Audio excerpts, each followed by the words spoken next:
Thank you, Ji. Senator Mushtaq Ahmed Sahib. Thank you, Mr. Chairman. Alhamdulillahi Rabbil Alameen. Wal aqibatu lil muttaqeen.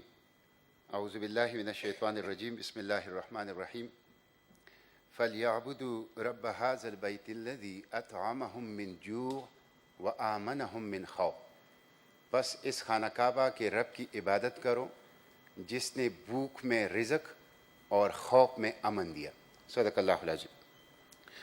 Mister chairman, میں budget کے اوپر گفتگو کروں گا، اور مجھ سے پہلے میرے بھائی جو فاٹا سے تعلق رکھتے ہیں، پٹھان سینیٹر، انہوں نے میرے لیے 5 منٹ اپنے حصے سے بھی بچائے ہیں، تو میں ان کے حصے کے 5 منٹ اور اپنے حصے کے 15 منٹ ملا کر 20 منٹ انشاءاللہ گفتگو کروں گا. سب سے پہلے تو میں اس 20 منٹ بھی اگر کر لیں تو بڑی مہربانی Thank you very ہوگی. جی کر لیں جی. میں نے نوٹ کر لیا. سب سے پہلے تو میں بجٹ کی جو آئینی حیثیت ہے اس کے اوپر مختصر سی گفتگو کروں گا، اور پھر بجٹ کے جو اعداد و شمار ہیں وہ اس ایوان کے سامنے رکھنا چاہوں گا.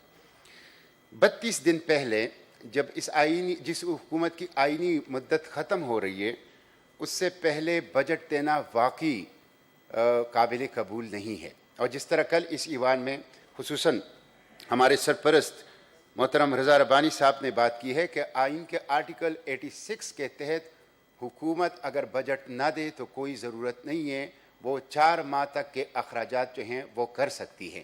تو یہ آئندہ کا بجٹ دے کر دراصل انہوں نے مینڈیٹ سے اوور اسٹیپنگ کی ہے اور آنے والے جمہوری حکومت کے حق کے اوپر ڈاکہ ڈالا ہے. تو ایک چیز تو ہے. دوسری بات یہ ہے کہ آرٹیکل 156 میں جس طرح 4 کے 4 وزرائے اعلیٰ نہیں تھے، تو انیسی کیسی نیشنل اکنامک کونسل ہوئی ہی نہیں ہے.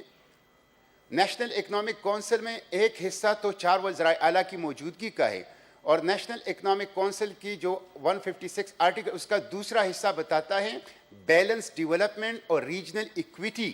تو بیلنس ڈیولپمنٹ اور ریجنل ایکویٹی تو ہو ہی نہیں سکتی جب 4 کے 4 وزرائے اعلیٰ نہیں تھے.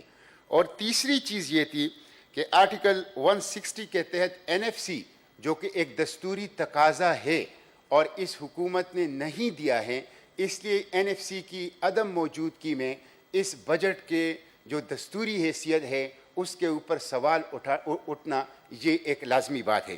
تو اس لیے میں سمجھتا ہوں کہ اس حکومت نے اوور اسٹیپنگ کی ہے، مینڈیٹ کو وائلیٹ کیا ہے، اور اس بجٹ کو دیتے ہوئے جو بنیادی قانونی تقاضے ہیں دستوری اس کو پورا نہیں کیا ہے.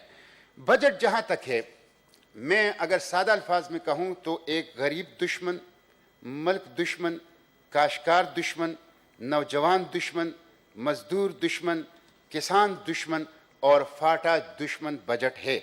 اور میں اس کو پاکستان فرینڈلی بجٹ نہیں کہہ سکتا، نہ پیپل فرینڈلی بجٹ کہہ سکتا ہوں، البتہ میں اس کو IMF مارکا بجٹ جو ہیں وہ کہہ سکتا ہوں.